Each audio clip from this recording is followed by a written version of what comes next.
Hello दोस्तों, my self is Praful Prince और आज हम लोग पढ़ने जा रहे हैं फंक्शन। देखेंगे कि फंक्शन क्या होता है, क्यों होता है और ये क्या प्रॉब्लम सॉल्व करता है। तो चलिए डाइव करते हैं कोड के अंदर। Function, why do we need function.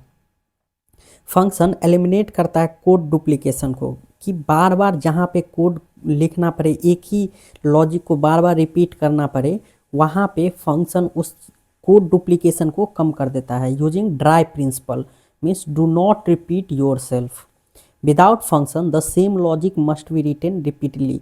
Keep code cleaner and modular with function. Problem क्या था नो फंक्शन के साथ? फॉर एग्जाम्पल हमें टैक्स निकालना है, जो भी इनकम है, जो भी प्राइस है, तो टैक्स निकालना है इस प्राइस के लिए, तो मेरे पास एक टैक्स इनकम आएगा। फिर डिफरेंट प्राइस के लिए डिफरेंट टैक्स इनकम आएगा। फॉर एग्जाम्पल हमें 1000 प्राइस का टैक्स निकालना है, तो क्या हम 1000 टाइम्स लिखने जाएंगे ये लेट वेरिएबल, और इस तरीके से कोड मेंटेन करना मुश्किल हो जाएगा। तो इसका सॉल्यूशन के लिए आया फंक्शन। फंक्शन क्या है? फंक्शन एक ब्लॉक ऑफ कोड है जहाँ पे आप रिपीटेटिव कोड को लिख लीजिए और बस अपने इनपुट को चेंज करते रहिए और आंसर चेंज हो जाएगा।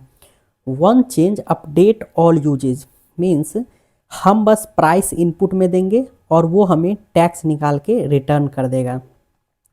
बग्स को रिड्यूस करता है, मेंटेनेबिलिटी इम्प्रूव करता है, कोड को रीडेबिलिटी इम्प्रूव करता है। तो ये सब फायदे हैं फंक्शन के। चलिए लिखते हैं एक फंक्शन। फंक्शन का सिंटैक्स क्या होता है? फंक्शन, जावा स्क्रिप्ट में फंक्शन को पहले फंक्शन कीवर्ड से इनिशियलाइज करते हैं, देन आप कोई भी नाम लिख सकते हैं। जैसे हमें टैक्स कैलकुलेट करना है तो हम लिखेंगे नाम टैक्स, कैलकुलेट टैक्स। उसके बाद ये करली ब्रेसेस। अब इसमें क्या करना है, इस ब्रेसेस ब्रैकेट में हमें इनपुट देना होगा। टैक्स अगर कैलकुलेट करना है तो किसी प्राइस पे कैलकुलेट करेंगे, तो इनपुट दे दिए कि हमें इनपुट में मिल रहा होगा प्राइस। ठीक है, प्राइस इनपुट में मिल रहा होगा। हम आंसर बना के भेजेंगे कि जो भी प्राइस आएगा उसको मल्टीप्लाई कर देंगे 0.3 मीन्स 30%, इतना टैक्स हो जाएगा। ये हो जाएगा टैक्स अमाउंट। एक वेरिएबल बना लिए टैक्स अमाउंट, ये टैक्स अमाउंट बना देंगे। उसके बाद फंक्शन क्या करेगा, कंसोल लॉग कर लेते हैं पहले कि ये टैक्स अमाउंट क्या है। Tax amount, tax amount. अब देखिए ये फंक्शन हम लोग ने बना लिया। चलिए ठीक है, ये हमने फंक्शन बना लिया। अब इस फंक्शन को क्या वैसे ही चल जाएगा? जावा स्क्रिप्ट क्या होता था, line by line code execute करते थे। कोड यहाँ पे आएगा, जैसे ही लाइन पे फंक्शन दिखा तो ये सारा code Java script execution context में तो जाएगा, पर ये रन नहीं होगा, ये चलेगा नहीं। अगर इस कोड को चलाना है, रन करना है, स्टार्ट करना है, तो इसके लिए हमें फंक्शन कॉल करना पड़ता है। और फंक्शन कॉल कैसे करते हैं? आप फंक्शन का नाम लिखिए और ये ब्रैकेट लगा दीजिए और इसमें आप पास कीजिए आप जो इनपुट दे रहे थे। ये जो इनपुट आप दे रहे थे इसको बोलते हैं पैरामीटर। देखिए इसको क्या बोलते हैं? पैरामीटर। और यहाँ पे इस इनपुट में क्या देना चाहते हैं, किस प्राइस पे आप टैक्स कैलकुलेट करना चाहते हैं।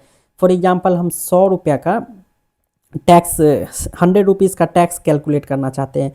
तो ये जो चीज़ दिए हैं इसको बोलते हैं आर्गूमेंट, इसको बोलते हैं आर्गूमेंट और इसको बोलते हैं पैरामीटर। जो भी आपका इनपुट होता है फंक्शन का उसको पैरामीटर बोलते हैं, और वो इनपुट जब आप दे रहे होते हैं तो उस इनपुट को बोलते हैं आर्गूमेंट। तो अब ये जो फंक्शन कॉल किए हैं तब फिर ये फंक्शन का कोड चलेगा। तो देखते हैं इसको प्रिंट करके। अभी इसमें नहीं करते हैं, चलते हैं ब्राउज़र के पास। देखिए amount is 30 rupees means tax amount हमारा 100 रुपये का क्या आया, 30 रुपीज़। देन हम एक और अमाउंट का कैलकुलेट करते हैं 300 का। देन टैक्स अमाउंट क्या आया, 19 रुपीज़। मीन्स हम यहाँ पे प्रिंट कर पा रहे हैं हमारा टैक्स अमाउंट क्या होगा। पर एक one thing here is to notice कि हम यहाँ पे टैक्स अमाउंट को प्रिंट कर रहे हैं, ये फंक्शन प्रिंट कर रहा है। अब हम इस फंक्शन को एक वेरिएबल में असाइन करके देखते हैं आंसर, और देन कंसोल लॉग करते हैं इस आंसर को और देखते हैं क्या होता है। आंसर अनडिफाइंड आया, आंसर अनडिफाइंड आया। व्हाई? बिकॉज ये फंक्शन कुछ भी रिटर्न नहीं कर रहा है। जब हम इस फंक्शन को कॉल किए तो ये फंक्शन एग्जीक्यूट हुआ है, टैक्स अमाउंट क्रिएट हुआ होगा वेरिएबल मेमोरी में, ये प्राइस कैलकुलेट किया गया होगा, फिर कंसोल लॉग किए, हम बस प्रिंट किए हैं इसको, बाकी ये फंक्शन कुछ रिटर्न नहीं कर रहा है इस कॉल को। तो अगर हमें रिटर्न करना है तो हमें क्या करना पड़ेगा, रिटर्न कर सकते हैं यहाँ से टैक्स अमाउंट, यहाँ से टैक्स अमाउंट हम रिटर्न कर देंगे, जो मेरा टैक्स अमाउंट बना था उसको हम रिटर्न कर देंगे। इसको रिटर्न करने से क्या होगा, अब जो ये फंक्शन है इसको ये टैक्स अमाउंट आउटपुट में मिला होगा और उसको हम एक आंसर वेरिएबल में स्टोर करा लिए हैं। अब आंसर का वैल्यू हम देखते हैं क्या होता है। देखिए 30 आया, कितना आया 30। तो अगर फंक्शन से कोई भी चीज़ आपको चाहिए तो आपको रिटर्न कराना होगा। रिटर्न क्या करता है, रिटर्न एक कीवर्ड है जो फंक्शन के एग्जीक्यूशन को एग्जिट कर देता है। जैसे आप टैक्स अमाउंट रिटर्न कर दिए, अब इसके आगे हम कुछ भी लिखे वो वर्क नहीं करेगा, ये कोड वर्क नहीं करेगा, कोड यहाँ तक ही फंक्शन का वर्क करेगा, जहाँ रिटर्न आया उसके बाद कोड एग्जीक्यूट नहीं करेगा। तो ये होता है रिटर्न। और रिटर्न क्या करता है, जो भी चीज़ आप रिटर्न करना चाहते हैं उसको रिटर्न कर देगा। मानिए हम ये सब लॉजिक तो लिख लिए पर हम रिटर्न कर देते हैं 12, तो 12 रिटर्न करेंगे तो आंसर में देखिए 12 आया, क्योंकि ये फंक्शन अब हमेशा 12 रिटर्न करेगा। पर हम क्या चाहते हैं रिटर्न करने का, टैक्स अमाउंट, हर प्राइस के लिए जो टैक्स अमाउंट होगा उसको रिटर्न कर दीजिए। तो देखिए 30 रिटर्न हो गया। तो इस तरीके से फंक्शन लिखते हैं और ये था फंक्शन। Return, break, continue. देखिए रिटर्न कीवर्ड क्या होता है, रिटर्न कीवर्ड होता है जो फंक्शन को एग्जिट कर देता है, उसके बाद की कोड फंक्शन में नहीं चलेगी, फंक्शन को पूरी तरीके से एग्जिट कर देता है और वापस चले आता है।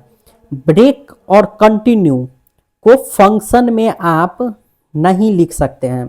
आप ऐसा नहीं कर सकते हैं, यहाँ पे आप ये नहीं कर सकते हैं ब्रेक, देखिए एरर आ गया, ये आप नहीं कर सकते, ये सिंटैक्स एरर आ जाएगा। ब्रेक हो गया या फिर कंटिन्यू, आप ये नहीं कर सकते हैं, ये आप एक फंक्शन के अंदर नहीं कर सकते हैं। ब्रेक कंटिन्यू कहाँ पे होता है, कंट्रोल फ्लो में, यानी कि इफ एल्स में आप यूज कर सकते हैं ब्रेक को, या फिर आप लूप में यूज कर सकते हैं। ब्रेक बस वही काम करता है, आप फंक्शन में रिटर्न यूज कीजिएगा और break continue if else and loop में कर सकते हैं। कैलकुलेट टैक्स, हम लोग जो टैक्स कैलकुलेट कर रहे हैं किसी भी प्राइस के अकॉर्डिंग, इसका मतलब इस कैलकुलेट टैक्स को फंक्शन को हम एक मशीन मान सकते हैं कि हम मशीन को कुछ इनपुट दे रहे हैं और वो मशीन हमें कुछ आउटपुट दे रहा है। तो फंक्शन एक इनपुट की तरह काम, फंक्शन एक मशीन की तरह काम करता है। तो चलते हैं विजुलाइज करते हैं फंक्शन कैसे काम करता है। फंक्शन मीन्स एक मशीन, जैसे हम टैक्स कैलकुलेट करना चाहते हैं उसका फंक्शन बनाए, मीन्स टैक्स मशीन बना रहे हैं। तो इस मशीन को कुछ इनपुट देना होगा, फिर जैसे सैलरी हम इनपुट दे दिए कि मेरा ये सैलरी है, अब इसका हमको टैक्स निकाल के दो, तो टैक्स मशीन आउटपुट निकाल के हमें दे देगा एक टैक्स अमाउंट। बीच में मशीन क्या कर रहा है उससे नहीं मतलब है, फंक्शन ये मशीन क्या है, इनपुट लेता है आउटपुट जनरेट कर देता है। फिर देखिए जैसे 2 नंबर्स को ऐड करना है तो इनपुट में 2 नंबर ले लिए 3 और 5, और आउटपुट में क्या हो जाएगा 8। मीन्स ये एक मशीन है, फंक्शन एक मशीन है जो इनपुट लेता है और अपने लॉजिक के अनुसार आउटपुट क्रिएट करता है। फॉर एग्जाम्पल ये कैलकुलेट टैक्स जब फंक्शन इनिशियलाइज डिक्लेयर किए थे तब क्या हुआ होगा, एक कैलकुलेट टैक्स का मशीन बन गया होगा। ओके, देन हम कॉल कर दिए फंक्शन को और इनपुट में पास कर दिए 200, तो इनपुट में क्या आ जाएगा अब 200 रुपीज, और ये सैलरी आ जाएगा इनपुट में। अब देखिए कैलकुलेट टैक्स के अंदर हम कंसोल लॉग टैक्स करा रहे हैं, मीन्स मशीन बस उसको प्रिंट कर देगा, मशीन आउटपुट नहीं देगा क्योंकि कंसोल लॉग करवा रहे हैं, कहीं भी रिटर्न नहीं कर रहे हैं। बट इन दिस एग्जाम्पल हम देखते हैं, पहले मशीन बना लिए, देन इनपुट पास कर दिए 200 एज अ सैलरी, देन क्या किए हैं हम आप जब कैलकुलेट टैक्स फंक्शन को देखिएगा तो देखिएगा वहां पे रिटर्न किए हैं टोटल टैक्स, तो ये मशीन आउटपुट टैक्स का रिटर्न कर देगा, जैसे 60 रुपीज आउटपुट है इसका। ये था फंक्शन विजुअलाइजेशन।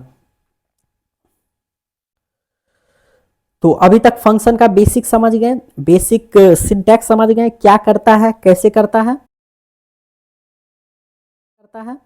अब चलते हैं एनोनिमस फंक्शन के साथ। एनोनिमस फंक्शन क्या होता है? फंक्शन विदाउट नेम्स मीन्स ऐसा फंक्शन जिसके पास ना नेम ही ना हो। जैसे हम अभी क्या लिख रहे थे, कैलकुलेट टैक्स लिख रहे थे, पर हम ऐसे भी फंक्शन बना सकते हैं कि फंक्शन का नेम ही कुछ मत दो, फंक्शन का नेम ही कुछ मत दो और इनपुट में कुछ भी आप ले सकते हैं। जैसे 2 नंबर को ऐड करना है तो उसके लिए 2 इनपुट ले लेते हैं, a, b, ठीक है, और ये फंक्शन सिंपली रिटर्न कर देगा a प्लस बी। 2 नंबर को ऐड करेगा और उसको रिटर्न करेगा, और जो भी आंसर आएगा उसको एक वेरिएबल में स्टोर करा लेंगे। जो भी आंसर यहाँ से आएगा उसको एक वेरिएबल में स्टोर करा लेंगे। और one thing you have to remember कि ये जो एनोनिमस फंक्शन होता है इसको आप डायरेक्ट नहीं लिख सकते हैं, इसको आपको किसी न किसी हैंडल या तो कॉलबैक के तौर पे यूज कर सकते हैं या फिर आप किसी वेरिएबल में इसको असाइन कर दीजिए।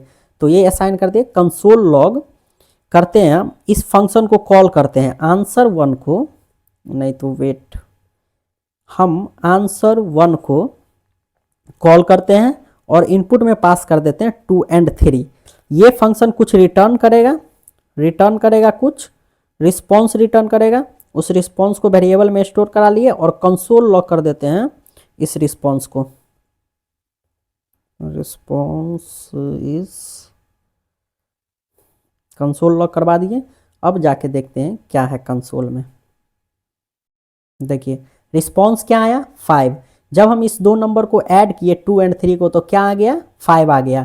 ये होता है एनोनिमस फंक्शन जो विदाउट नेम, आप यहाँ पे नेम नहीं लिखे हैं, आप यहाँ पे ऐड नेम लिख सकते हैं। ये भी फंक्शन वही है, बस आप नेम हटा दीजिए तो थोड़ा शॉर्ट भी हो जाएगा और दूसरा बात इसका कुछ फायदा भी है।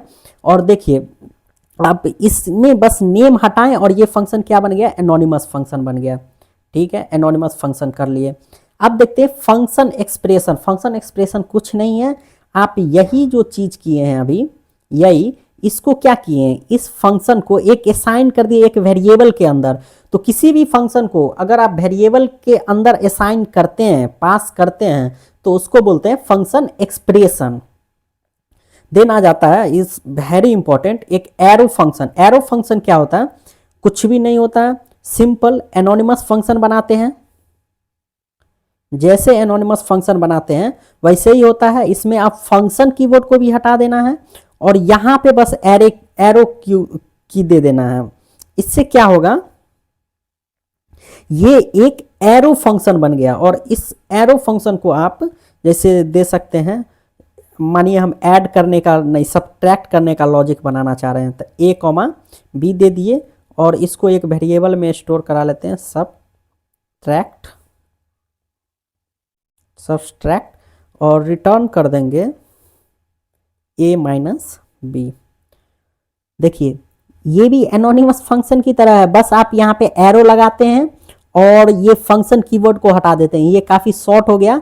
आप जहाँ पे एनोनिमस फंक्शन यूज कर सकते हैं वहाँ पे इस एरो फंक्शन को भी यूज कर सकते हैं। और ऐसे ही हम लोग कॉल बैक फंक्शन भी लिखते हैं इसी एनोनिमस फंक्शन की तरह, या फिर आप इस तरीके से एरो फंक्शन की तरीके से आप लिख सकते हैं एक कॉल बैक फंक्शन। तो ये सब्ट्रैक्ट का आ गया। तो अब हम क्या करेंगे, इसको कॉल कर देंगे सब्ट्रैक्ट 5, 3, 5 माइनस 3 हम करना चाहते हैं सब्ट्रैक्ट, और इसको बस कंसोल लॉग करवा लेते हैं डायरेक्ट, कंसोल डॉट लॉग लो।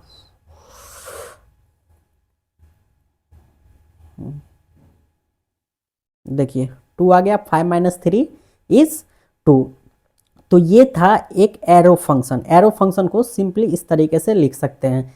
इसका कुछ लिमिटेशन होता है जो कि हम क्लास में जब दिस कीवर्ड वगैरह पढ़ लेंगे तब देखेंगे क्या लिमिटेशन होता है। देन आ जाते हैं यूज केस की तरफ। आप अक्सर लिख रहे होंगे इस तरीके का चीज़, एपीआई डॉट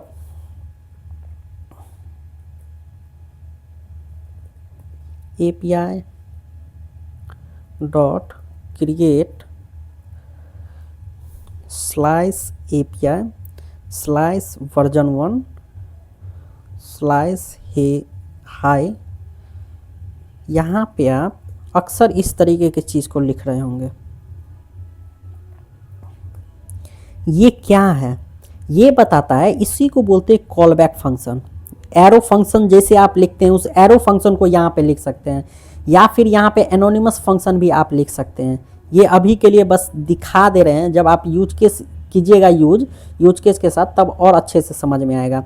आप या तो एनोनिमस फंक्शन लिख लीजिए या सिंपली एरो फंक्शन लिख लीजिए। एरो फंक्शन दिखने में अच्छा लगता है और शॉर्ट लगता है, इसलिए हम लोग एरो फंक्शन लिखेंगे।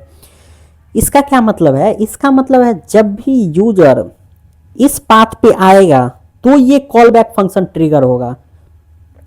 अभी तक एरो फंक्शन को अगर कॉल करना होता था तो कॉल करते थे उस फंक्शन को, अब ये फंक्शन खुद ही कॉल हो जाएगा जब कोई यूजर इस पाथ पे आएगा। लेकिन ये फंक्शन तभी कॉल होगा जब ये चीज चल चुका होगा। मींस कोई यूजर इस पाथ पे आएगा तभी ये कॉल बैक फंक्शन ट्रिगर होगा। ये होता है कॉल बैक फंक्शन का मतलब।